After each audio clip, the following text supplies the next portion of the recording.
Well, I'm not really all too sure. Well, yep, they're not really spoiled for choice. It seems like we are ready to slowly get ourselves into the game. These are your players facing each other inside of the battlefield. Now, heading in towards the mid-lane matchup is going to get a little bit more interesting. So let's talk a little bit about that, because Obulian, somewhat of a mage support sort of player coming in. These two top competitors in the lower section of the bracket, 10 Second Gaming versus Axis Esports. Now, I'm still curious to find out what exactly those 9 secret recipes to success are for 10 Seconds Gaming, because they talk so much about how they have never really lost their series against a lot of all these teams, but they finally fell in the hands of EVOS Legends, which brought them in towards the 2nd seed. And, wow, look at that go. So Taka here, of course, securing that turn above. Well, 10 Seconds Gaming is already going for a couple of invades heading in towards the jungle. Yeah, very good response here from both sides. We're just going to have to see how they want to play this out. Tomibel is already level 3. He's getting far ahead of the team, and I'm pretty sure that they bought the wooden mask. We just can't see the indicators above their head. Very selfless support coming in from Surrey in that sort of sense. Still level 1. Gonna hit level 2 pretty soon. Same goes to Abuyan. So that River Crab will definitely help him a whole lot. Of course, that will still be given away to Papa in that sense. Well, here comes key members of 10 Seconds, ready for a flank. Scott does go in for an attempt, and there it goes. Raid coming from the back as well. Axis Esports wants to commit, and Tataka falling really low. That's 24% of HP left for Tataka, but they do get enough respect coming from Axis Esports. Good rotations coming in from Axis. They're making sure they're keeping 10 Second Gaming in check. They're not having a very big window to actually look for the punish, even though 10 Seconds Gaming were there first. Good defense, but let's see how 10 Seconds Gaming want to play this out, because it looks like they want to punish topside. Yeah, and I really like that double retribution setup as well, as we see Lilia holding one of it. So if they were to actually go in for those sort of steal attempts, that will possibly be happening as well with that really high damage output in that sense. Now, great rotation through the middle, while Axis Esports is pushing the bottom lane as well. There might just be a little bit of collision in the jungle. Rin waiting inside the bush, and Surrey still getting a little bit of plates, and here comes EVOS. Yep, look at how they're going to play this out. It's a 1-3-1 composition here. They have a 3-kill squad, 2 tanks with Tomebo to kind of peel them off and slow them down once he gets that full gauge. But for the most part, the true damage is going to be a huge part.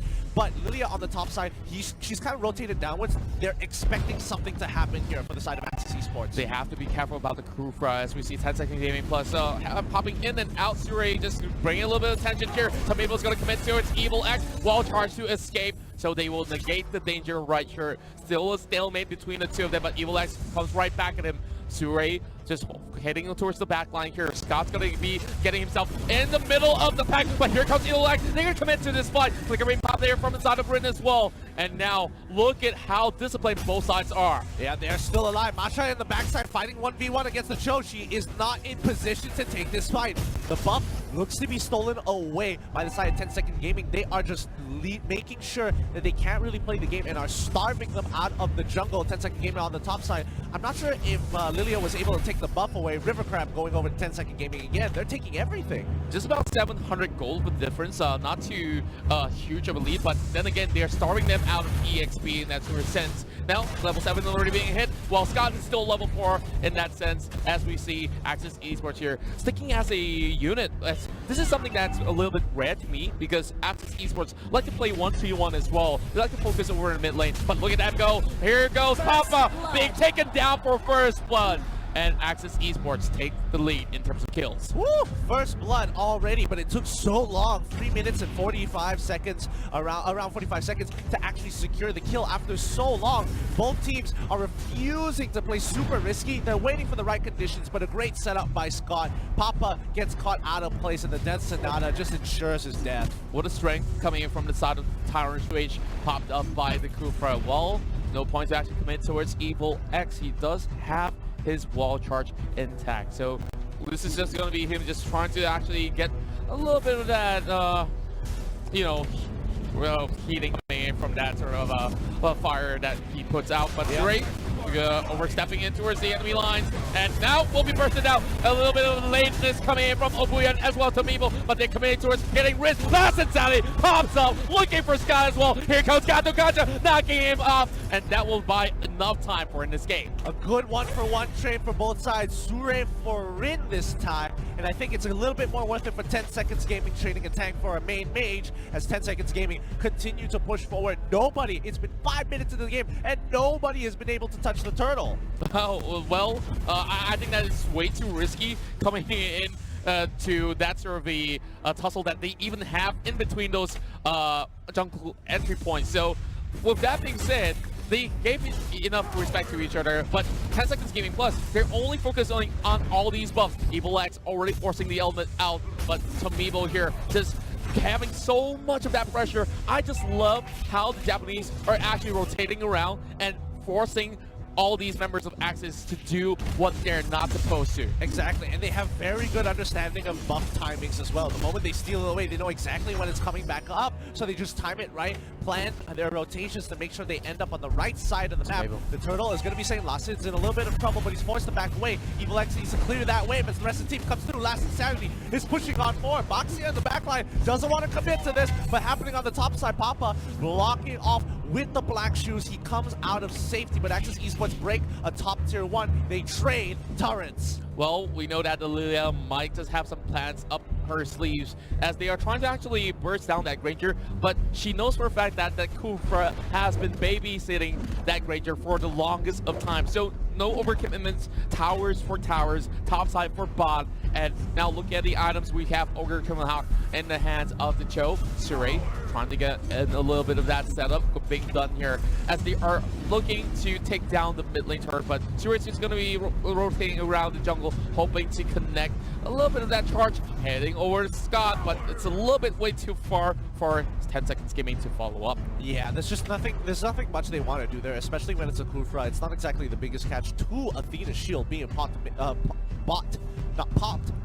just to make sure that Papa doesn't do as much damage as he should. Lilia, we all know she has a built-in damage. Ooh, they're not going to commit to this. Okay, they're just going to push him out to take tier 2. But yeah, Ice Queen's Wand is a very powerful item the moment Papa buys it.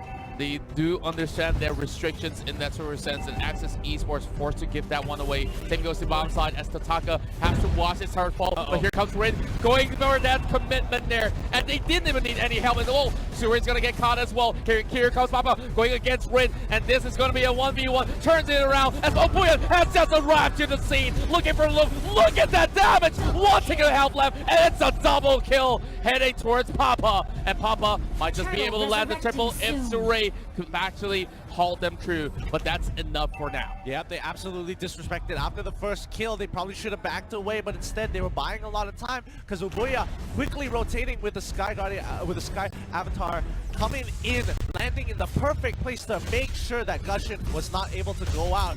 They have to respect the fact that Ice Queen Wand is already purchased by Papa, but let's look at this replay one more time. Like, this is looking good, and here is where it gets worse. Papa's already in position.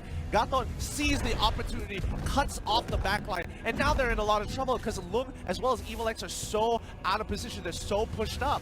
Yeah, and they understand that they have already overcommitted towards the bottom side, where, of course, they got into themselves one kill for Axis Esports, but knowing that Bryn has already used his ultimate, so they would be easily punishing him no matter what. And Gato just came in just in time, and look at the mid lane go. Oh!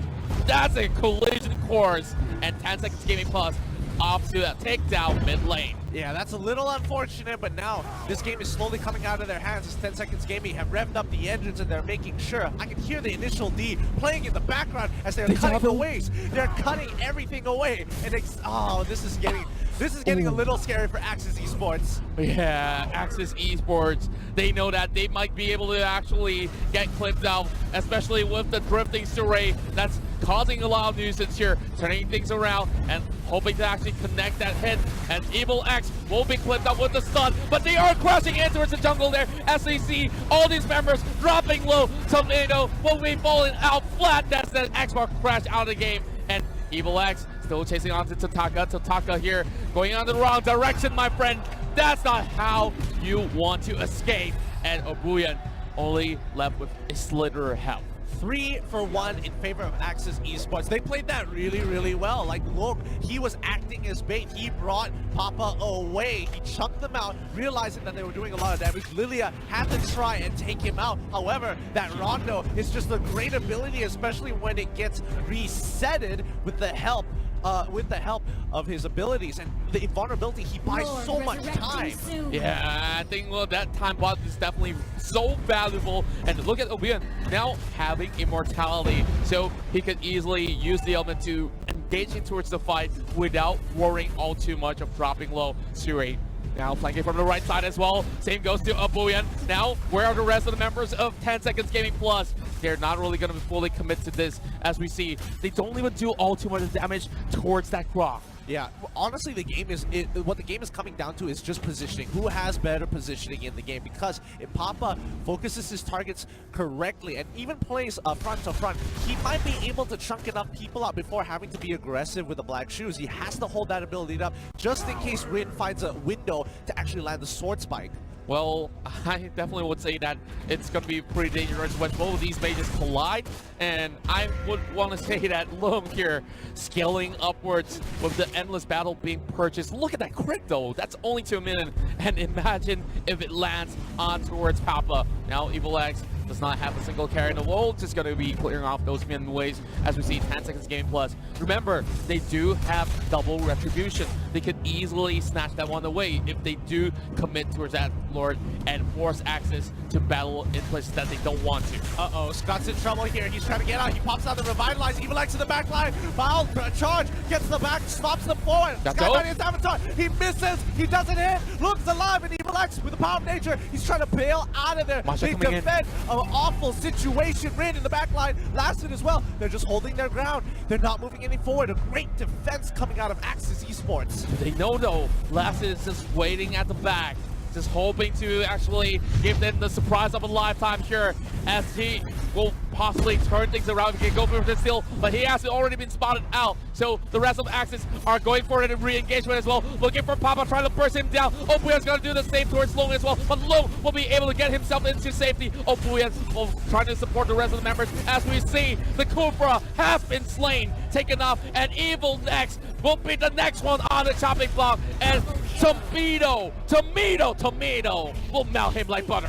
Yep, but they're sacrificing 2 members in trading for that tier 2, as Masha was able to get a really good push with Rin. Rin was nowhere near the fight. He was just making sure that Totaka won't be able to secure a kill onto that Masha if he walks up. So they had to have an insurance policy, but that just might have netted 10 Second Gaming a free Lord without contestation. Well, Axis Esports need to pay a whole lot more insurance fee in that sort of sense to get themselves pretty safe before that sort of base gets crushed down by this Lord. Oh, now with Lord in their hands, this kind of changes the game up a little bit. Immortality being bought by Scott. He knows that if he gets caught out, he's going to be in a lot of trouble. But for the most part, I think both teams are doing a fairly good job. 4K goal differential, 10 Second Gaming. Once Lord starts knocking on the doors of Axis Esports' inhibitors, they might be able to secure themselves their final items for their carries. Like, look at that. The Winter Truncheon on the side of Papa. He's able to walk up in front because he knows he can tank the damage. He can go back in time with the black shoes. And if that's not all,